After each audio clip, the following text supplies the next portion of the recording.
If you don't know this Aussie, then it's time to meet her. I have the pleasure of catching up with Leonie Dawson after our first interview together in more than 8 years. Since then, her business has continued to explode with growth, and she continues to teach creative people who don't believe that they can have money or success to, in fact, have money and success. Her goal getter notebooks are used by over 450,000 people worldwide, and she's generated over $11 million in revenue while only working about 10 hours a week. You can find her at leoniedawson.com. Now, get ready as Leonie blows up every possible limited belief I can throw at her about having a highly profitable creative business and doing it totally your own way.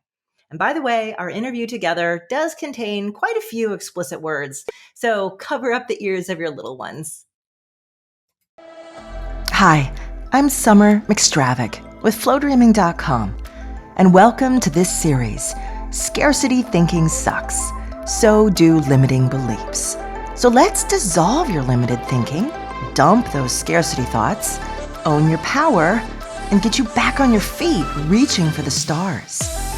Over the course of these episodes, you'll hear from some really brilliant minds about ways they pinpoint and blow up limiting beliefs in their specific areas of expertise.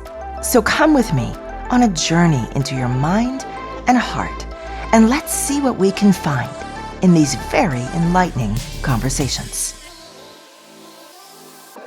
Hello, Leonie. It's so good to see you again after all these years. Oh, Summer, you are a dead set babe. Like, let's just put it in our calendars now. Like, in 8 years, let's do this again. I think you were one of the first people I reached out to, too, to be honest. I was like, I just really want to talk to her again. I really want to talk to her again. Oh, so yay. anyway. Yay. Well, we've left a big impression on both ourselves. Like, when my assistant, I was not going to do any interviews for a while because I've just done like a year's worth. And my assistant was like, some MvStravick just reached out. And I was like, yes, I'll do it again for Summer. Yes, the answer is well, if yes. If it makes you feel any better, I won't reach out again for another 8 years because I only do these. That actually works. That works really well for me. 8 years is the perfect cycle. Let's jump in, okay? Yes. I want to get every little bit of nugget of wisdom in the time that we have together. We are talking about scarcity thinking and limiting beliefs. And I mean, of all people, you just blow those to hell because you're all about be a creative person, do things your way, don't listen to what all the other dumb people say. I mean, and make a business out of it. So let's just launch into it. What do you see in people over and over again that you're just like, you've got to get rid of that. You just got to get rid of that. Sure. Well, I mean, first and foremost is like the basic bitch one is like, that artists can't make money. Like, hot tip, they can, and they can make a lot of it. They can make a lot of it. And you also don't have to do business the way that anybody else does business. You can make it completely custom fit to your own, and you don't have to hustle like a mad person, like for all the hours of your day. Like, so I've brought in, I think, $11 million now in 10 hours a week. And it's always been 10 hours a week because I was working for the Australian government first. And then I had kids, and kids take like a lot of time. And you homeschooled them too, way before all of us were forced to homeschool. So mass respect for that now that I'm doing it. It's easier to homeschool when you're not following like online schooling, truth be told, honestly. Like, unschooling and like true homeschooling is your own jam, and it's like way easier. I think we lasted a week doing schooling through like our school's online platform. Traditional. I was like, oh, bless you, but no, that's going to make my kids hate you and hate me and hate everything. So no, I just said we'll just do homeschooling while we're stuck at home. We're fine to do that, and we'll see you back at school once we can do that. So that's what we did. Well, you busted 3 big beliefs like right off the bat, and homeschooling as well. So artists can't make money. You have to work your ass off. And what was the third one? Oh, you've got to do it the way all the other business coaches and business people in the world tell you it has to be done. Yeah. how did you break through these, or did you just break through without even realizing you were breaking through anything at all? Well, it's You less know? about like, do I love my fear of can I not create that? Like my, Mhm. sorry, like my fear of like, I don't know how to create that. I don't know how to make that happen. Whereas like my love for what I wanted to create was actually bigger. So do I want to like Mhm. stay stuck in that fear always and choose that fear of like, I'm not sure if I could do that, or if just go, you know what I want, I love it so much. I want that future where I get to have a creative career. I want that future where I get to stay home with my kids. I want that future where I feel free and abundant and I don't have to worry about money. And so I always make that decision like, what do I love more? Do I Mhm. am I more invested in that love of what I want to create, or am I more invested in the fear? It's like I created an extra business a couple, I think it's maybe 4 years ago now, just as a side project because I was a bit bored. And there were some parts that were very frustrating for me. And, it wasn't the easiest thing. I ended up breaking the world record for, building to the biggest rank in the shortest amount of time. Um, Mhm. but at one point, I was so frustrated in the process, I actually threw my phone at the wall. And I'm like, I'm not somebody who ever like loses their temper. Yeah. So Should have been a tip off. my family was like, wow, did you just do that? I said, I Ah, just did. And then I was like, do I just give up because this is frustrating? Or do I proceed with what I want to create it? And the reason I wanted to create it was I wanted to do it as a gift to my husband. I wanted to create a passive income stream that I could give him as a thank you for kind of putting up with having an entrepreneurial wife over the years and supporting every idea that came in my head. Um, oh yeah, and so I it was know. like, what do I choose between the frustration or do I choose like how much I love my husband? And the answer is always going to be how much I love my husband. So I'll just carry on because the answer is very clear. Yeah, yeah.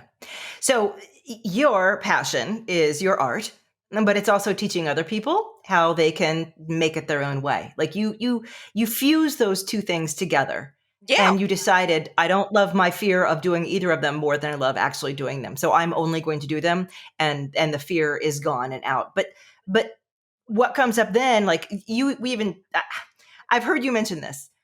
The question is, what, how, like there's so few people who break the mold and do it, and Leonie's one of them, but that's because she's Leonie. I mean, I'm not her. That's another limiting belief, right? The other person can do it, but not me. yeah, right. What do you tell those people? Well, I mean, it's up to you. You're most welcome to stay stuck in that fear and the second guessing and going, well, I'm not this person, so I can't do it. Yeah. You could stay stuck in that forever if you want. Like, hot tip, it's not very fun and it's not fulfilling. Or you could just go bloody well do the thing anyway and discover Mhm. all new parts of yourself in the process. Like, it's a very simple solution. What do you choose? Do you choose fun or do you choose stagnation? Like, nobody in their right mind would choose stagnation when it's just presented like a logical choice like that. Yeah, that's true. That's true.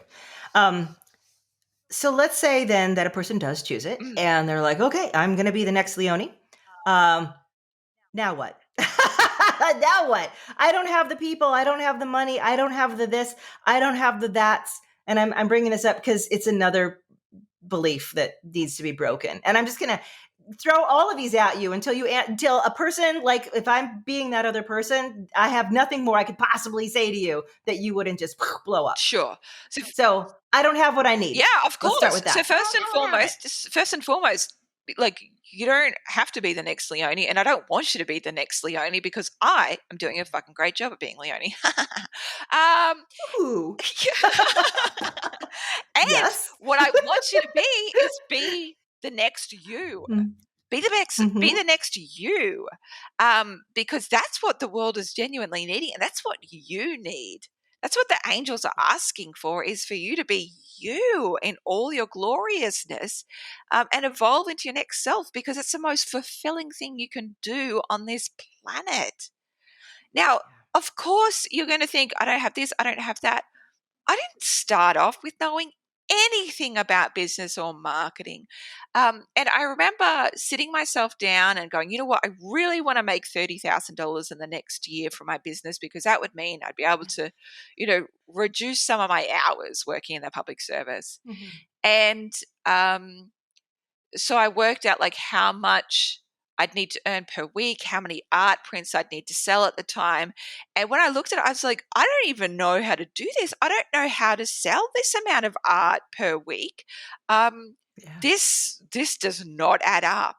And instead of my brain just going, oh, well, I'll just give up now, my brain, Mm-hmm. thankfully, bless my beautiful brain, it said, oh, well, we don't know how to do it now, but there's other people that have worked out how to do this. So there must just be some like keys to business and marketing success that we don't know yet, but we can learn them, because no baby comes out of the womb going, well, my target market is this, and here's my full marketing plan. No, it's all Right. stuff we learn.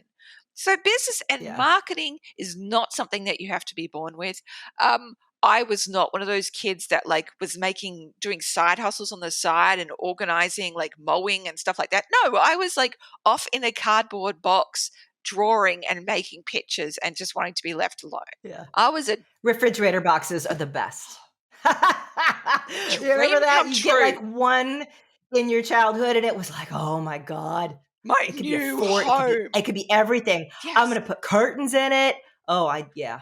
I did It's, everything for it. it's your studio, it's your tea room, it is It's your everything. escape from your brothers and sisters. That's right. Yes. It is Yeah. everything. Yeah. So from like, and I am still at my heart a cardboard box creative hippie. I am not somebody Mm-hmm. that was born good at this stuff, but it was something that Mm-hmm. I realized like, oh, I don't know how to do this, and I really want to. I really want to be able to do this. So I'm going to learn. Yeah. I'm going to take myself to the business and the marketing gym and start, building those muscles, because they were completely flaccid at the time, completely undeveloped. Like, I'd never done anything with them. Oh, sad little arms, like little chicken wing arms. Like, sad little. watch me fly. These are my marketing arms. Yeah. Oh, Whereas, I like, can't. that's right. My creative I'm sorry. and That was just spiritual. such a good visual. I know. Whereas, like, you can like If you're- imagine my creative and spiritual muscles were so developed. You're Popeye. Oh. You're Popeye. But business and marketing, no. But the only way to build them is, instead of just going, oh, but it's so puny, I'll just be like this forever. No, go train yourself up. You don't have to go back to school for it. Actually, don't, because people who do business and marketing in school are not learning small business success. They're just not. They're learning wanky stuff.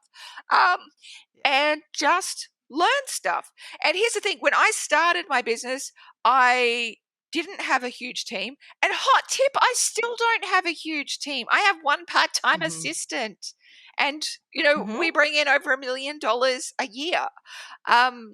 And I'm not going to build it further than that, because like a team further than that, I'll build my income, but I don't like hiring. I don't like having a big team. I've tried it in the past. Hate it. I have recently come to the exact same decision, and I'm in exactly the same position as you. And I just took all that knowledge. Everybody said, scale up and build, and grow your team. And I just took it and I went, no, thank you. Yeah. It takes all of my time, and my time should be spent writing and creating and making. And that's that. All right. So here you go. The next thing is, okay, Leonie, you convinced me on that one, but the next one is, all right, maybe I can learn marketing, but I hate marketing. I hate it. I think that's a limiting belief too. I don't think you can choose to learn something and drag yourself like a dog into the vet every single time you're doing it. Yeah, So absolutely. What do you tell those people? So I remember Fabienne Fredrickson, who is a business coach. I think she lives in France now. But she once shared an analogy, and I just thought it was so perfect and so beautiful. And I think I was doing some coaching with her back in maybe 2011, Yeah, 2011, 2012, I'd say. Oh, yeah. And at the time, I was, kind of still working stuff out, and I wanted to raise my prices, but then I was kind of terrified. And she said to me, Mhm. um, Leonie, if if you imagine that you really love baking brownies, and like it is your biggest gift, in the world to be able to make brownies. You just make the most amazing brownies every single time, and you love making them. And then imagine you have like a whole bunch of your friends and your family come over, and then you think to yourself, you know what? I feel like making some brownies right now. So you go into the kitchen and you like start cooking up, and you're just like in this joyful place of like cooking up brownies. Um, and like your friends and your family occasionally come in and they're like, "Hey, what are you doing in here?" And you're like, "Nothing. Go away. Nothing. I've got nothing to show you." And they're like, "Wow, okay." And then you like put them in the oven, they smell amazing, and people are like coming in going, "Oh my God, that smells amazing. What is that?" And you're like, "Nothing. You see nothing here. Off you go." And then the brownies come out of the oven, and then you like hide in a kitchen corner, and then you just eat the brownies by yourself because you're not going to share your brownies with anyone. Like, you don't want to be that person. You don't want to market your That is the brownies. You don't. saddest thing ever. I know you don't want to share your Yeah, brownies with the world, right? yeah. And she's like, Leonie, would you do that to people? And I'm like, no, I would have a brownie party. Like, and she's like, correct. And that's what Mhm, marketing is. It's sharing your mhm. brownies with the people who need it.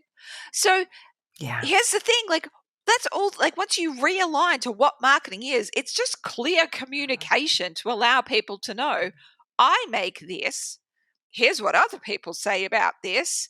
Here's why you should trust me in order to eat my damn brownies because they're the best thing since sliced bread. right. Don't just like sadly eat your brownies by yourself. You're denying so many people the opportunity Mhm. to eat your brownies. And Yeah. I really like brownies, so I feel really cross about anyone who doesn't share their brownies with the world. I love it. I love it. But I've already got another objection. I got another one for Tell you. me everything. Ooh. I feel like I'm downloading scarcity thought after scarcity thought right here, just to watch you just bust them open. Ah, I love making brownies, but my brownies aren't very good. I always burn them. I put way too much baking soda in them. No one's gonna like my brownies. Okay, so Sad face. imagine if somebody was like really hungry and came up to you Hmm. and was like, I'm just so hungry. And you had an absolute wagon full of brownies. Would you say no? Like, go starve? Hmm. No, you wouldn't. You'd give them a damn brownie, and it's okay that they're not perfect. Look, hot tip. I want you to know that every single creation that's come out into the world, every single painting, every single best-selling book, they're not perfect. And the creators know No. this. They like No. because you can't actually make Mm. anything perfect in the world. So we just Right. like put out these Mm. creations, and they've still got sticky tape on them. They're still just slightly a bit of a mess, but it's the best that we can do. Even Michelangelo's like David, that statue was made to have a dong that was like twice that size, but it fell off and the marble couldn't hold onto the weight of it. And so now we have No. I know. That's not a real It story. You made is. that part. It is? I Oh, I've gotta look that up. No, That's great. don't look it That's up. Don't fantastic. look it up. Just trust me. All right. Just I won't. It's better to believe Yeah. the I things that want make you you to feel know that, happy. like, Michelangelo never sat back and goes, "That's it. I have made the perfect creation." Michelangelo was thinking, "If only I could have got the marble to hold twice the length wrong, then it would have been perfect." And this it still ended up a statue of all statues That's right. and That's made right. I could go on, but I will say things that definitely aren't podcastable. So That's seriously, like, my whole jam is like, how can I be as inappropriate as possible? How can I make sure that every interview I do has to be marked as explicit? Like, Hmm. how can I Oh just, like, yeah, bring yeah. up something that's Oh, we're very there. offensive? By the way, every one of your emails, by the way, if you guys aren't on Leonie's email list, please get on it because I've been on her list for no shits. See, you bringing it out of me. What Woo! 8 years or more, and they are so full of f bombs every single time I receive one, and I go, God, my emails are seeming kind of puritanical lately. I'm starting to feel like I've got a stick up my butt. I need to relax a little bit. So just want to give you a little thank you for that. Oh, you're You welcome. know? And do you remember when Mhm. I don't know, but I started doing an experiment, right, to see if I could mention the words donkey dick in every single like marketing email I did, right? And like I would write these very long essays about all kinds of stuff and make sure I put in this little Easter egg of donkey dick. And then like people would write in and go, found it! And it was just like a really Oh beautiful God. little game of like everyone finding donkey dick together.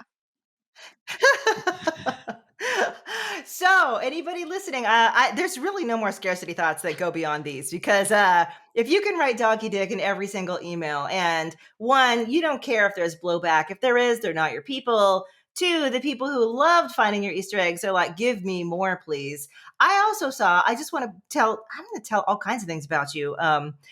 You sent out something, I don't know, it was a while ago, about how you'd recently written a wanky wank sex book. Yes! And yeah, yeah. And I was like, oh, Leonie has balls, man. She really, really does. She's telling her entire group of thousands and thousands of people who trust her for marketing and business advice to go buy my crazy wanky wank sex book. And I actually said, I gotta write my book now. It's Right? not a wanky sex book, but it's also really off the curve from what I do. I'm like, Leonie did it, man. I guess maybe I ought to just belly up and get it done. But Yes. that's the kind of thing you do. You're like, I'm not afraid to change. I'm not afraid to try new things. Half the people, in life are stuck at their job, afraid, like they're trying to stick it out to retirement because they get the big bucks then. And it's like they're in these little closets, these little boxes that they know they made for themselves. And then they think, and I made it around me, but I can't, there's no way I won't even allow myself to get out of it. Sure. Right? Well, I mean, Mm. here's the thing I keep returning to over and over is like I actually only get this life once. Like I really do, and I don't know how long it goes for. Sometimes lives are Mhm. really long and sometimes they're a lot shorter. And my brother died when he was 25, and I think, okay, well, I've only got like this precious little moment ahead of me. So, what do I want to do with it? And what I want to do is be free and wild and expressive and just make whatever the fuck I want. And so sometimes that stuff is going to be completely off brand. And I Mhm. think it's on brand for me to be off brand at this point. It's like Leonie just gets to make whatever the fuck she wants whenever she wants to. Yeah, yeah. And everybody's just eagerly waiting to see what that is next because it's kind of like it did with me on a serious note. I felt like, oh, it gave me permission. Oh, yeah. Mm, I don't have to be so focused on just sharing because I'm like, I do flow dreaming. I got to share my gift. I got to share it. I got to share it. And then I'm like, I don't have time to do that other fun fictional thing that, nobody's going to read it. My people won't even like it. And then I'm like, why did I box myself into the thing I love? If I keep boxing myself in, I'm going to hate the thing I love. So yeah. I have to do that other thing. I Yep. have to, Yeah. And right? you And learn that was the logic. that's it. You learn so much along the way. Honestly, taking the time to write my wanky wanky um, erotic romance last year Mhm. was the best gift I ever gave myself. Like it was just thrilling. And when I finished it, I just walked outside and I cried. I just cried with Oh, happiness. Like I gave myself this time just to do something completely off base. And now, like, yeah. I want to do that for myself every single year is like give myself Mhm. permission just to do shit that's completely off base. Mhm. So when you talk to people, and I mean, you have so many programs, right? You teach people whatever you've decided to learn. You go, okay, and here's how I did it. Yeah. When you teach them, you want to be authentic, you want to start a business around that thing that you are, that's authentic. You need to learn some marketing. Go. Like, is that the trajectory? Is that how you get people started? Like, what do you tell them to do next? Oh, sure. So, well, it depends. Like, I run a whole bunch of different courses. So I've got like 40 days to write your book and finish it, because people spend so much time thinking about writing things, and it doesn't take that long. It took me 10 days to write my wanky wank book, and that wasn't full-time work. That was like a couple of hours here and there, and then 40 days to create and sell your e-course. And then I've got like a sales program, I've got a money program. Because here's the thing, like, as soon as you say to people, well, you've got to get good at marketing. Okay, but what's next? And the thing that's next is just creating and sharing and putting it out in the world. So I try and create capsule experiences to like get people to do that thing, share it with the world, make it happen. And then I can tell you how to make more money with it. Like, I'm very happy to do that, but you do need to just like create and make stuff, and then continue building those puny little sad muscles. Those little tiny chicken wings. For anybody who's listening to this on podcast, we're making little chicken wing movements whenever we say that, as opposed to our Popeye arms. Okay, Leonie, you have something for everybody to introduce them to your work. I'm very excited about this. 100 plus ways to market your biz. Yeah. Do you want to say anything about that? Because I've got a link here for everybody, and I know they're going to download it and get on your very hot mailing list as a result as well. Oh, thank you. Yeah. So one, I just love giving free shit away. So I've got 100 ways to market your business. There's a billion ways to market your business. And also, like, hot tip, it also doesn't have to be on social media. Social media is just one of the thousands of different ways you can market your business. I say this as somebody who is no longer on social media, and I still run $1 million company. Whoa! Mind blown. Mind blown. Anyway, I won't get into that rant right now. But that's another hour. Yeah, that's right. I've got thousands of hours. But if you want anything else, I have a whole page of my website called Free Shit, and it's got coloring in books in there. It's got meditations. It's got business and marketing templates. It's got posters. All the free shit. I just like making free shit, and I just want to give gorgeous free shit to you. So whatever takes your fancy, take from the menu there, or just eat the whole buffet. I don't care. It's fun. And you're fun, my dear. I am so delighted that we spent this time together. I wish I could talk for hours with you. Same, Summer. You are just satiate me for the next 8 years. No, but really, everyone, please go visit Leonie's site. Again, she's at leoniedawson.com, and learn about getting yourself out into the world and being authentic and just doing it finally. Because it's Thank fun. You so much, Leonie. It's fun. That's the thing. Like, you can be miserable or you can have fun. Choose fun. It's so easy. You're a babe. Here. Thank you, Summer, for all 100%. You are and all you do. You are a darling, and I can't wait to talk to you again in 8 years. Leonie, thank you. You're so inspirational. Take care. Bye. Kisses.